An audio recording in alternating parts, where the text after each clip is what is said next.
Late ہو گیا. چلے مولا کا ذکر ہے، یہاں بھی ہے، آگے جا کے بھی یہی کرنا ہے.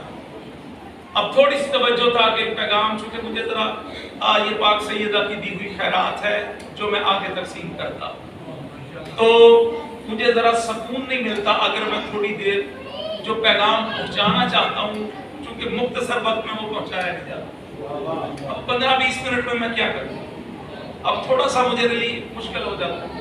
تو لیکن چلے آج میں مجلس پوری پڑھتا ہوں، باقی مولا کی طرف دیکھتے ہیں کیا آگے نظام بنتا ہے. پوری توجہ رکھیے گا کہ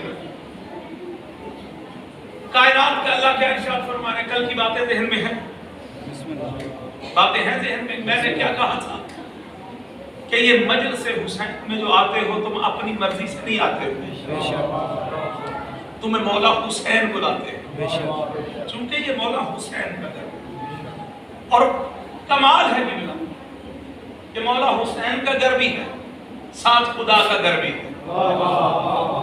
کتنی خوبصورت جگہ ہے کہ ساتھ جو مقصد حسین ہے وہ بھی موجود ہے. یہ تربیت ہے مجلس حسین، انسان کی تربیت کرتی. مجلس حسین میں آتے ہو تو کچھ سوچ کے آؤ کہ آج میں مولا کی مجلس میں جا رہا ہوں، آج کوئی نہ کوئی میری روحانی بیماری جو ہے اس کا علاج میں کرواؤں مولا حسین سے.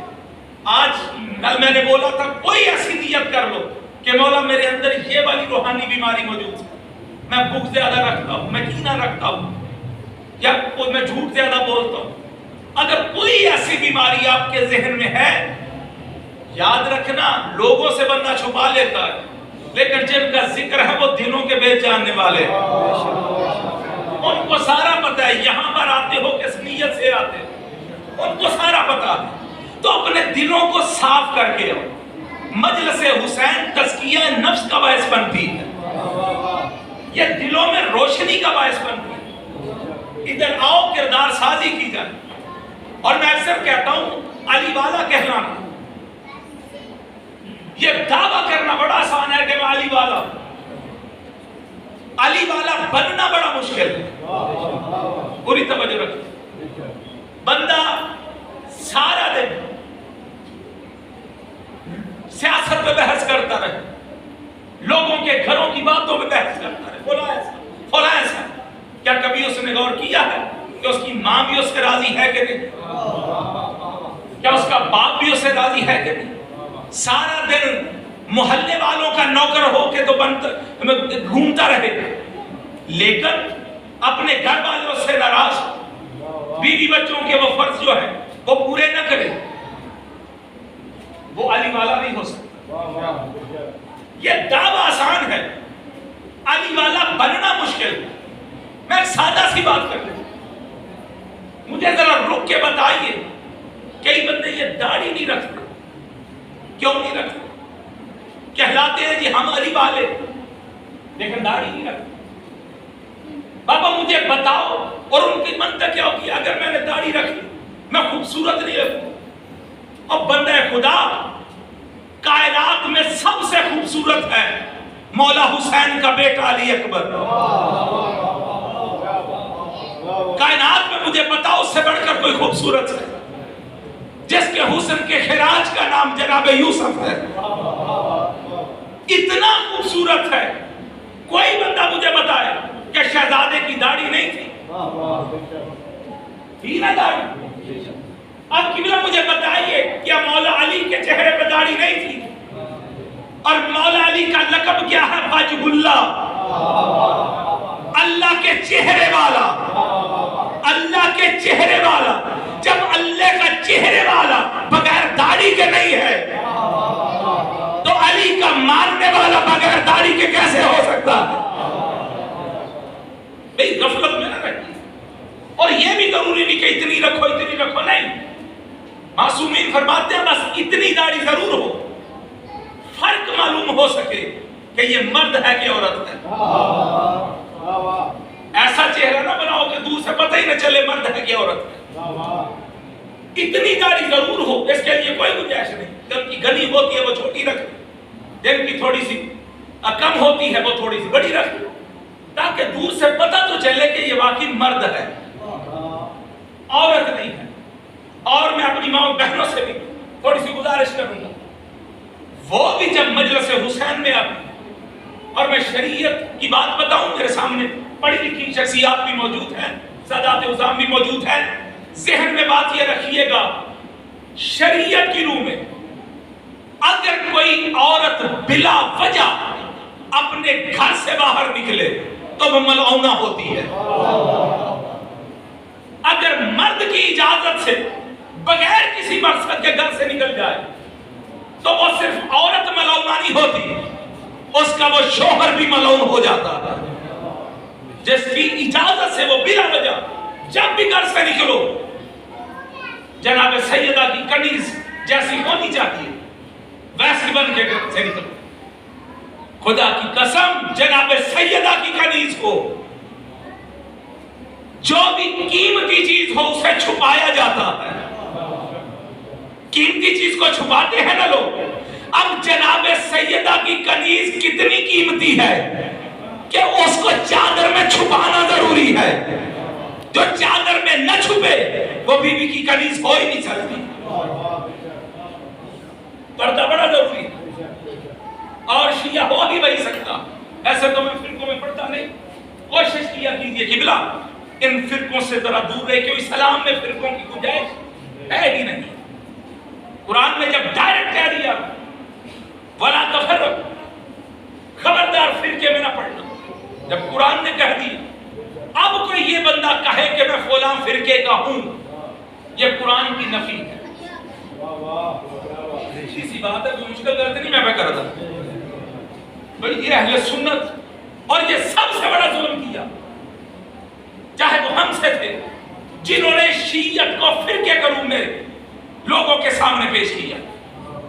یہ شیعت فرقہ نہیں ہے, ایمان کے ایک درجے کا نام ہے. پوری توجہ رکھیے گا, پوری توجہ رکھیے گا, جس کی معرفت تک بات پہنچ جائے. ہر بندہ دعویٰ کر لیتا ہے کہ میں شیعہ ہوں, میں شیعہ. بھئی نام شیعہ رکھ لینے سے کوئی بندہ شیعہ نہیں ہو سکتا. کردار ویسا بناؤ جیسے شیعہ کا ہوتا ہے. اگر کردار ویسا ہوا, اور یہ جناب سیدہ سلام اللہ علیہ درود پڑھ لیجیے ایک مرتبہ بھی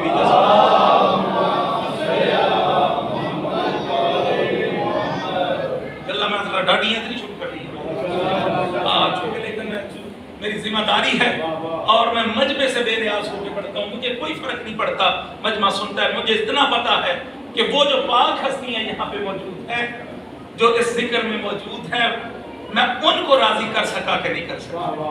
میں تو نوکری دینی ہے, میرے لیے آپ اتنا معنی نہیں رکھتے جتنی وہ پاک ہستیوں کی رضا معنی رکھتی ہے, اور میں اسی عقیدے کے ساتھ پڑھتا ہوں. میرے لیے نہ کبھی مجمع کوئی اتنا رہا ہے. بس اتنا میں ضرور کہتا ہوں کہ جب آئے ہو تو میری خواہش ہوتی ہے اپنی جھولی بھر کے جاؤ. میری مائیں بہنیں آئی ہیں تو اپنی جھولی بھر کے جاؤ. جب بی بی کی کنیز بن کے وہ مجلس سنیں گی تو یقیناً ان کی دعائیں بھی پوری ہوں, ان کی منتیں بھی پوری ہوں, جو آپ حاجات لے کے آئے ہو وہ بھی پورا ہو. بھئی جب ان کو راضی تو پہلے کرو جو یہاں پہ موجود ہے. اب پوری توجہ کرو. یہ ظلم کیا کہ شیعت کو ایک فرقے کے روپ میں پیش کر دیا, یہ غلط ہے. شیعہ کوئی فرقے کا نام نہیں, ایمان کے درجے کا نام ہے. ہر بندہ وہاں پہ پہنچ ہی نہیں سکتا. خدا کی قسم تھوڑا سا رک کے سوچیے. جناب سیدہ کے پاس ایک شخص نے اپنی زوجہ کو دیکھا کہ پاک سیدہ سے پوچھ کے آؤ کہ شیعہ کی نشانیاں کیا. پوری توجہ رکھیں, شیعہ کی نشانیاں کیا. خاتون گئی, کہا میرے شوہر نے مجھے بھیجا کہ رسول کی بیٹی سے پوچھو کہ شیعہ کی نشانیاں کیا. پاک سیدہ ارشاد فرماتی ہیں اس سے دیکھو شیعہ کی 4 نشانیاں. پہلی نشانی یہ ہے کہ وہ آیہ مودت کے تحت ہم سے پیار کرے, ہم سے محبت رکھے. یہ ہے پہلی شرط. دوسری نشانی یہ ہے کہ جب وہ ہم سے محبت رکھتا ہے تو پھر ہمارے دشمنوں سے بیزاری بھی ظاہر کرے، ہمارے دشمنوں پہ بیزاری بھی رہے. یہ دوسری نشانی. پھر تیسری نشانی رسول خدا کی بیٹی ارشاد فرماتی ہے، تیسری نشانی یہ ہے کہ وہ ہمارے جتنے بھی احکامات ہیں، امور ہیں، ان کو بجا لاتا ہو. یعنی جن چیزوں کا ہم نے حکم دیا ہے ان کو مانتا ہو. اور آخری جو نشانی ہے کہ جن چیزوں سے ہم نے اسے روکا ہے وہ رک جاتا ہو. اب جن لوگوں میں یہ چاروں نشانیاں موجود ہیں وہ ہوگا واقعاً شیعہ. دیکھیں جس میں یہ نشانیاں نہیں ہیں وہ شیعہ نہیں ہوگا. اچھا قبلہ پوری توجہ رکھیے. اب وہ واپس گئی، اپنے شوہر سے بات کی کہ شیعہ کی یہ نشانی ہے. اب اس کے شوہر نے پھر کہا جا کے رسول خدا کی بیٹی سے پوچھو کہ پہلی جو 2 نشانیاں ہیں نا اس میں تو ہم کھڑے ہیں. آپ کے گھر سے پیار بھی ہے، آپ کے دشمنوں سے نفرت بھی ہے. آپ کے گھر سے پیار بھی ہے، آپ کے دشمنوں سے نفرت بھی ہے. لیکن جو اگلی 2 نشانیاں ہیں ان میں کبھی کبھی بھول چوک ہو جاتی ہے، یعنی کبھی کبھار غفلت ہو جاتی ہے. آپ کے اوامر کو مانتے ہوئے یا آپ نے جن چیزوں سے روکا ہے اس سے روکتے ہوئے کبھی کبھار غلطی ہو جاتی ہے. کیا ہم بھی شیعہ ہیں؟ اب بات سننا. وہ دوبارہ گئی اس کی زوجہ رسول خدا کی بیٹی سے سوال کیا کہ پہلی 2 نشانیوں میں تو ہم 100% ہیں، آپ سے محبت بھی کرتے ہیں اور آپ کے دشمنوں سے نفرت بھی کرتے ہیں، لیکن اگلی جو 2 نشانیاں ہیں اس میں کبھی کبھی غفلت ہو جاتی ہے. کیا ہم بھی شیعہ ہیں؟ اب رسول کی بیٹی نے جو جواب دیا، کہا آج کے بعد خود کو شیعہ نہ کہنا، آج کے بعد خود کو شیعہ نہ کہنا بلکہ خود کو محب کہنا. تم ابھی محب کے درجے پہ ہو، شیعہ کے درجے پہ نہیں ہو. یہ محب کے درجے پہ پہنچ گئے ہو. اسی لیے جب تم حدیث قصہ پڑھتے ہو نا وہاں پہ دونوں لفظ موجود ہیں، شیعتنا و محبینا. شیعوں کا بھی وہاں پہ لفظ ہے اور محبوں کا بھی وہاں پہ لفظ موجود ہے. اور یاد رکھو قبلہ یہ جو ہمارے اہل سنت بھائی وہ بھی گھبرائیں نہ اگر یہاں پہ موجود ہیں. اس پیغام کو لے کے جائیے جہاں جہاں تک میری آواز جا رہی ہے. یہ سنی بھی کوئی فرقہ نہیں ہے. جن مولویوں نے مذہب کو کاروبار بنا کے، دکانداری بنا کے نفرت کا کاروبار شروع کر دیا، فرقے بنا دیے. رسول خدا کے علم کی دلیل تھی وہ حدیث جس میں کہا تھا کہ میرے بعد 73 فرقے ہو جائیں گے. یہ نہیں انہوں نے کہا تھا کہ تم 73 فرقوں میں بٹ جانا. یہ ان کے علم کی دلیل تھی کہ وہ آنے والے وقت کو جانتے تھے. حکم نہیں دیا تھا. قرآن کہتا ہے فرقوں میں نہ بٹو. جب قرآن کہتا ہے نہ بٹو تو پھر اب اس کی نفی جو ہے قرآن کا انکار ہے. میں خود کو اگر فرقے میں ڈال دوں تو خدا کی قسم میں اسلام سے دور ہو گیا، خارج ہو گیا. یاد رکھو فرقوں میں نہ بٹنا. اب جو ہمارے بھائی سنی ہیں ان کو بھی غلط گائیڈ کیا گیا. سنی کوئی فرقہ نہیں ہے، کردار کا نام ہے. پوری توجہ رکھیے گا. اب جو انسان کلمہ پڑھ کے نبی کی سنت پہ عمل کرتا ہے وہ ہوگا سنی. اگر کائنات کے نبی نے جو کیا ہے وہی تم کر رہے ہو تو تم ہو سنی. اگر نہیں کر رہے تو تم سنی ہو ہی نہیں. پھر دعویٰ کیسے؟ بھئی صرف سنت مسواک والی تو نہیں ہے، صرف سنت داڑھی والی تو نہیں ہے، صرف سبز پگڑی والی سنت تو نہیں ہے. نبی کی سنت تو یہ بھی ہے جب بھی کوئی بات کرنا سچی بات کرنا، جب بھی کسی سے وعدہ کرنا اس وعدے کو پورا کرنا. انہوں نے اپنے دین کا نام ہی سلام رکھا. سلام کا معنی ہی یہ ہے کہ دوسرے کی سلامتی اس میں موجودہ ہے.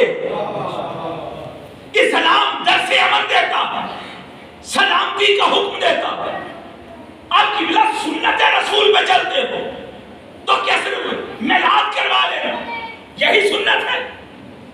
نہ کہ بلا کردار ایسا بناؤ کہ جیسے کافروں نے بھی نبی سے کہا تھا، ابھی نبوت کا اعلان نہیں کیا تھا، انہوں نے کہا تھا کہ اگر پورے عرب میں کوئی صادق اور امین ہے تو وہ آمنہ کا لال محمد ہے۔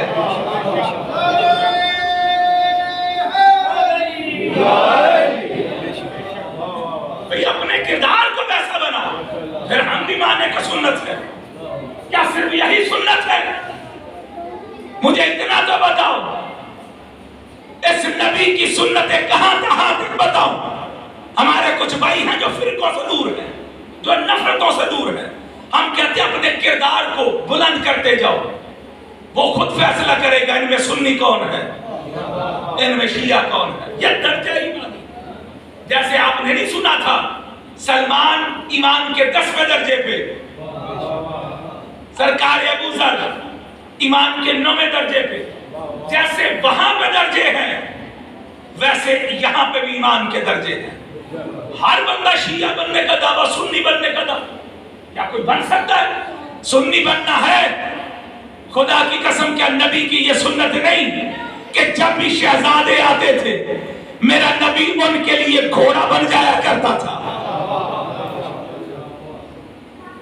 شہزادوں کو پشت پہ بٹھا کے وہ جو چکر لگاتے تھے کائنات کے نبی۔ یہ سنت نہیں ہے تمہیں یاد؟ کیا تمہیں نبی کی وہ سنت یاد نہیں؟ اور میں پورے ذمہ داری کے ساتھ، اور اہل سنت جو علماء ہیں جو فرقوں سے دور ہیں، خدا کی قسم ان کے یہ جملے آپ تک پہنچا دیں۔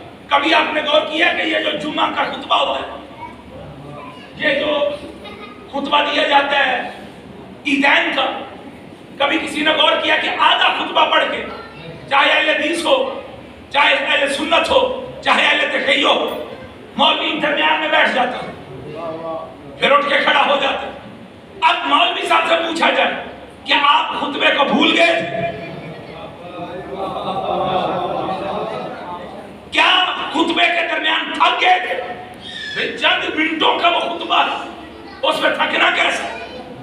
اب مولوی صاحب سے پوچھئے کہ تم درمیان میں خطبے، یہ جو تھوڑا سا وقفہ کیا بیٹھ کے، یہ بیٹھے کس لیے؟ یہ تم نے خطبے کو توڑا کس لیے؟ درمیان میں وقفہ کیوں ڈالا؟ نہیں پوچھو کسے؟ خدا کی قسم اگر رسول کے گھرانے سے پیار کرتا ہوگا تو مولوی سچ بتائے گا، اگر اس گھرانے سے پیار نہیں کرتا ہوگا وہ کبھی سچ نہیں بتائے گا۔ اب جب علماء سے پوچھو گے تو وہ کہیں گے یہ درمیان میں خطبے کو چھوڑ کے بیٹھنا یہ اصل میں نبی کی سنت ہے،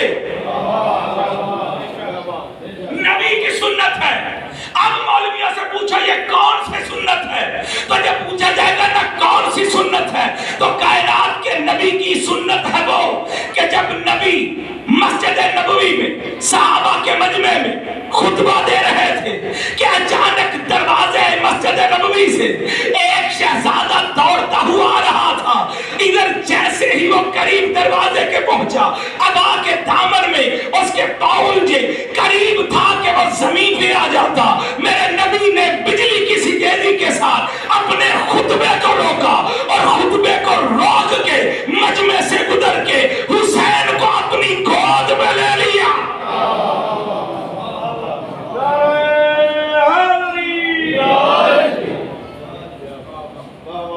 یہ جو مولا حسین کے لیے خطبے میں درمیان میں چھوڑا تھا یہ اس کا وقفہ کیا جاتا، اور مولا حسین کو لائے گود میں بٹھا کے اور مجمع کی طرف حسین کا رخ کر کے پھر کائنات کے نبی نے خطبے کو جاری کیا، اور ساتھ حسین کا درب یہ کبھی زندگی نہیں، اس کی تفصیلات اور اس میں جو اسرار مضمر ہیں وہ انشاءاللہ آپ کو بتاؤں گا۔ اس حدیث پاک میں کون کون سے راز ہیں، چلیے ایک راز تو آپ تک پہنچا دوں، تعارف کرواتے ہوئے مولا حسین کا۔ اچھا مجھے صرف اتنا بتائیے کہ یہ مسجد ہے تو طاق میں قرآن پاک پڑھے، اچھا یہاں سے اگر کوئی میرا بھتیجا، میرا بیٹا یا کوئی بھی میرا عزیز دوڑتا ہوا آئے اور گرنے لگے تو کیا میں مجلس کو چھوڑوں گا؟ بولے میرے ساتھ نہیں نہ چھڑا، کیونکہ بچے گرتے بھی رہتے ہیں اٹھتے بھی رہتے ہیں. بچوں کے گرنے پہ ممبر کو نہیں چھوڑا جاتا. بچوں کے لیے ممبر نہیں چھوڑا جاتا. لیکن یہاں پہ آپ کی نظر نہیں پڑی, میری نظر پڑ جائے. ایک قرآن طاق میں رکھا ہوا ہے اور ایسی حالت میں ہے کہ قریب ہے کہ وہ زمین پہ آ جائے. اب میں کیا کروں گا؟ ممبر کو بھی چھوڑوں گا اور قرآن کو گرنے سے بچاؤں گا. مالک آپ کو سلامت رہے. اس راز کو ذرا سمجھیے گا. بھئی بچوں کے گرنے پہ ممبر نہیں چھوڑا جاتا. آپ ہی کہیں گے عائشہ جی آپ کو عقل ہی نہیں ہے, ممبر پاک پہ آپ کھڑے تھے اور بچے کے گرنے پہ آپ نے ممبر چھوڑ دیا. اب کائنات کے نبی اگر بچہ سمجھ کے حسین کو ممبر چھوڑ دے تو نبی بے اعتراض آ جاتا کہ بچے تو اٹھتے بھی رہتے گرتے بھی رہتے ہیں, لیکن انہوں نے حسین کو اٹھا کے بتایا کہ یہ بچہ نہیں گر رہا تھا بلکہ یہ قرآن زمین پہ آ رہا تھا.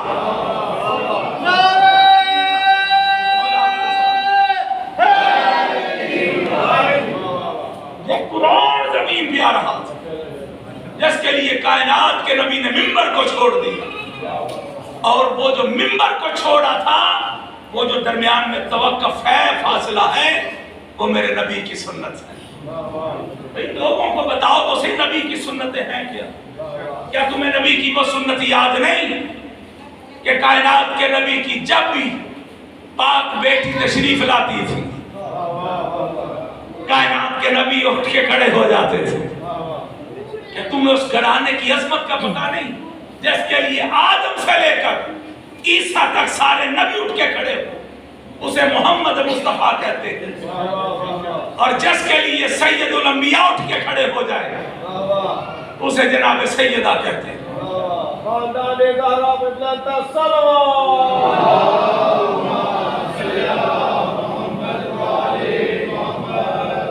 توجہ ہے سامنے. تو یاد رکھیے فرقوں میں کمی نہ پڑنا. سنی ہو تو صحیح سنی بنو, نبی کی ہر سنت کو پورا کرو تو سنی بن جاؤ.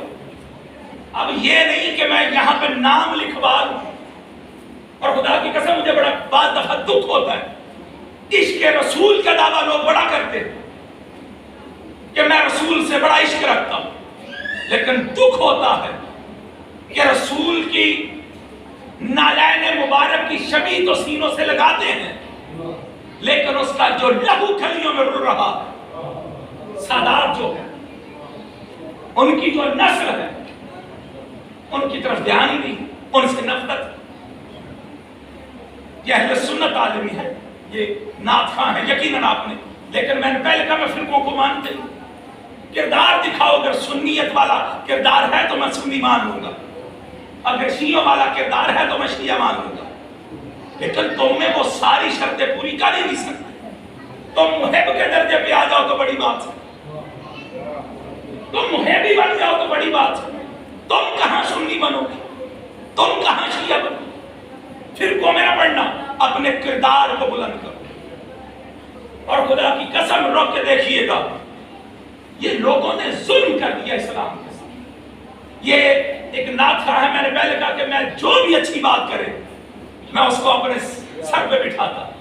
یہ ایک نعت ہے بڑے معروف, احمد علی حاتم صاحب, نام سنا ہوگا آپ نے, ان کا کلام بھی سنا ہوگا. لیکن کیا خوبصورت ان کا کلام, ایک میں دو شعر آپ کو سناتا ہوں. لیکن قرآن اور حدیث کی ایسی تشریح کہ کمال کر دیا. پہلا جملہ یا صدر دیکھیے ان کے کلام کی, آپ نے نیٹ پہ اکثر سنا ہوگا, جنہوں نے لائیو سنا ہے وہ یقیناً.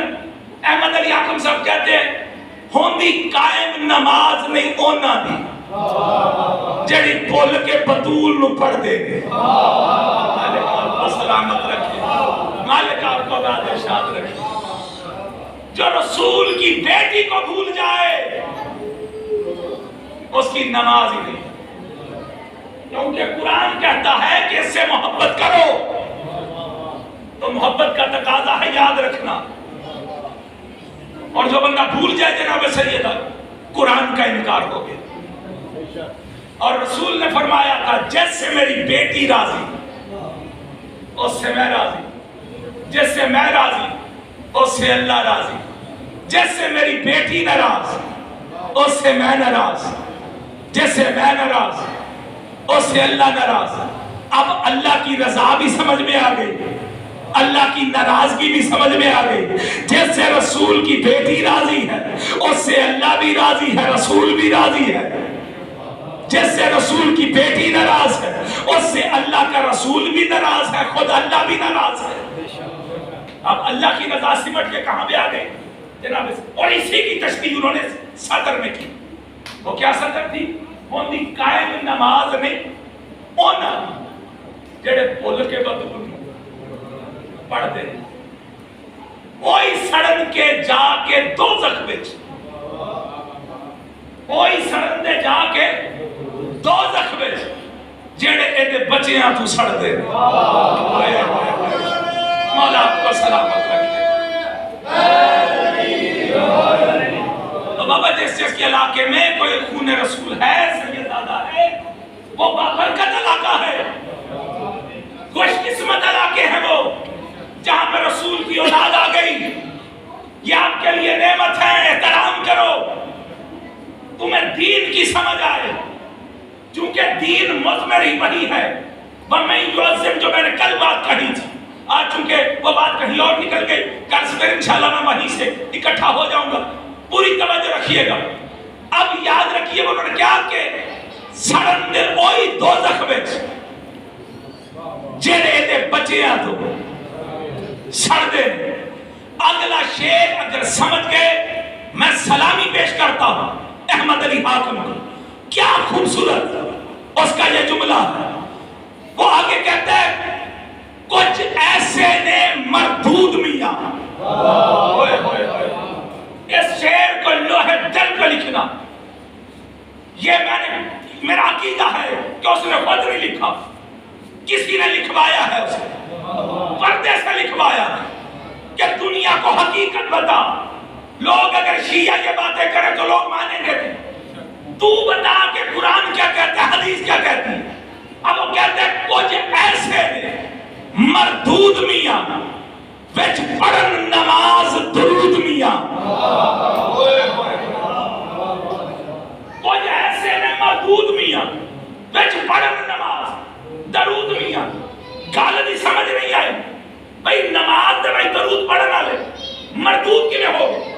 بھئی سمجھن والی گل انہیں کچھ ایسے نے مردود میاں پڑھن وچ نماز درود میاں، اور درود پڑھنے والے نماز میں مردود کیسے ہو گئے؟ اگلی سطر اس کی سنیے، وہ کہتے ہیں پھر سلام تے گھر جا کے ایدی بچیاں نہ لڑ دے رہے۔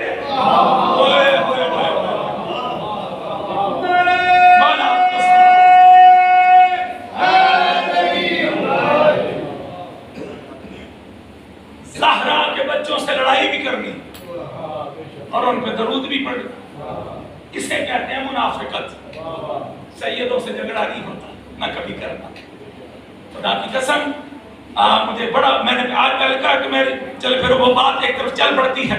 علامہ طاہر القادری صاحب جو بھی اچھی بات کہتا ہے میں اس کو ہمیشہ سلام کرتا ہوں۔ کیا خوبصورت بات کہی انہوں نے۔ جب 12 ربیع الاول کیا ایک میلاد مصطفیٰ کی ایک محفل تھی، تو وہاں پہ ان کی ایک کتاب کی تقریب رونمائی تھی۔ کتاب کا نام کیا تھا؟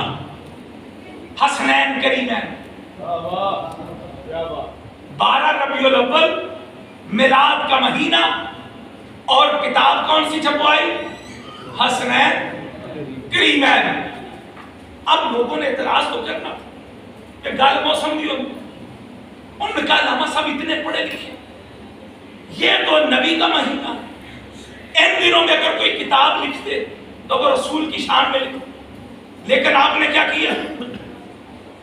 بالکل میں نے وائنڈ اپ کر دیا، میرے لیے دوسرا مسئلہ تھوڑا سا مشکل ہو رہا تھا، لیکن چلے مولا آپ کو سلامت رکھے۔ اب بالکل میں وائنڈ اپ کر دیا، تھوڑی توجہ یہ بات سمجھ لیجیے گا۔ اب انہوں نے کیا کہا وہاں پہ؟ وہ کہتے ہیں سوال ان سے جو ہوا وہ سوال یہ تھا کہ نبی کا مہینہ ہے، نبی کی شان میں کوئی کتاب لکھتے، آپ نے نبی کے مہینے میں شہزادوں کی شان میں کتاب لکھی، یہ کیسا ہے؟ آپ نے کہا سلام کیا. اب جملہ سنیے علامہ طاہر القادری صاحب کا. وہ کہتے ہیں دیکھو جب بھی کسی بڑے کو راضی کرنا ہو، جب بھی کسی بڑے کو راضی کرنا ہو تو اس کے بچوں کے تحفے لے کے جاتے ہیں. جلدی سمجھ آئیے، بچوں کے تحفے لے کے جاتے ہیں. کاش دنیا سمجھ جاتی تو زہرا کی بیٹیاں سر ننگے بازاروں میں نہ آتی. اجرکم الی اللہ. بس ایک روایت سن لو تاکہ عبادت مکمل ہو جائے. مجھے پتہ ہے کافی ہو گیا لیکن میرے لیے بھی تھوڑا سا مشکل ہے، آگے پہنچنا بہت مشکل ہو گیا. چلیں مولا نے جیسی ڈیوٹی، کیونکہ نہ میں وہاں پہ اچھے طریقے سے پڑھ پا رہا ہوں، وہاں پہ بڑا مختصر وقت رہ جاتا ہے، یہاں پہ تھوڑا سا سفر کا مجھے اتنا آئیڈیا نہیں. چلیں مولا امام حسین نے جتنی نوکری لکھی ہے آپ تھوڑی توجہ میرے ساتھ تاکہ میں عبادت کو مکمل کر سکوں. آج زمانہ نبی کی شفاعت کا طلبگار، بھائی سنی ہے شیعہ ہے جو بھی ہے، وہ نبی کی شفاعت کا طلبگار ہے کہ نہیں؟ ہر کوئی یہ کہتا ہے آقا ہماری شفاعت کی، آقا ہماری شفاعت کی. کیا کبھی کسی نے غور کیا کہ نبی کے سر پہ یہ تاج شفاعت سجایا کس نے ہے؟ مولا کو سلام. یہ علامہ باقر مجلسی علیہ رحمہ انہوں نے اپنی کتاب میں اس رواج کا تذکرہ کیا. وہ کہتے ہیں کہ منزل اول پہ جب نعمتیں بٹ رہی تھی، رسالت بٹ رہی تھی، نبوت بٹ رہی تھی، کوئی نبوت لے کے جا رہا تھا، کوئی رسالت لے کے جا رہا تھا، کوئی امامت لے کے جا رہا تھا، جب ساری نعمتیں تقسیم ہو گئے آخر پہ منبر پہ رہ گیا تاج شفاعت. آواز قدرت آئی میرے نبیوں، میرے ولیوں، میرے رسولوں، یہ منبر پہ تاج شفاعت پڑا ہوا ہے. نیچے رجسٹر میں چند شرطیں درج ہیں، ان شرطوں کو پڑھ کے دستخط کر دو اور تاج شفاعت اپنے سر پہ رکھ. عزادارو جناب آدم آگے بڑھے، جیسے ہی چند شرطیں پڑھی گھبرا کے پیچھے کا پروردگار مجھ میں طاقت نہیں ان شرطوں کو پورا کر. جناب نوح آگے بڑھے، چند شرطوں کے بعد گھبرا کے پیچھے ہٹے. مختصر کروں سارے نبی آتے گئے، آ کے شرطیں پڑھتے گئے، گھبرا کے پیچھے ہٹتے گئے. اتنے میں آخری نبی کی باری ہے، سید الانبیاء قریب آئے منبر کے. ذہن چاہا کہ میں پہلے رجسٹر کھول کے شرطیں دیکھوں. ابھی یہ کائنات کے نبی سوچ ہی رہے تھے کہ اتنے میں شہزادہ دوڑتا ہوا ہے، آ کے منبر سے تاج شفاعت اٹھایا، اٹھا کے نانا کے سر پہ رکھا. نانا کے سر پہ رکھنا تھا. ایک مرتبہ حیرانی سے میرے نبی نے پوچھا حسین بیٹا پہلے شرطیں تو پڑھ لیتے. یہ نبی کا کہنا تھا. مولا حسین نے کہا نانا تو تاج شفاعت پہن، تیری شرطیں جانے یہ حسین جانے. آج لوگوں نانا شرطوں کی گھبراہٹ، شرطیں جانے تیرا حسین. عزادارو وقت گزر گیا، آدم دنیا میں آئے، نوح دنیا میں آئے، ابراہیم دنیا میں، سارے نبی دنیا میں آ گئے. کائنات کے آخری نبی آئے، لولا مرجان کی تفسیر بن کے آقا حسنین دنیا میں آ گئے. نانا کے ساتھ مسجد نبوی میں شہزادوں نے نماز مغرب کی پڑھی، گھر کی طرف چلے. ابھی مسجد نبوی سے باہر نکل رہے تھے، اچانک جبرائیل آ گئے، سلام کیا. سلام کے بعد کہا مولا حسین پتا ہے آپ نے نانا کو تاج شفاعت پہنایا تھا؟ ہاں مجھے یاد ہے جبرائیل. اب وہ وقت آ گیا شرطیں پڑھ کے دستخط کر دیں. مولا حسین نے کہا حسن بھائی آپ گھر جائیے، میں ابھی جبرائیل کے ساتھ ہو گیا. جبرائیل اور مولا حسین چلتے ہوئے ایک صحرا میں پہنچے. صحرا میں بیٹھ کے جبرائیل شرطیں پڑھاتے گئے، مولا حسین پڑھ کے دستخط کرتے گئے. عزادارو جب اکیلے دیکھا نا مولا حسن کو، رسول کی بیٹی گھبرائی، اپنے بابا کو پکار کے کہتی ہے بابا میرا حسین کدھر ہے؟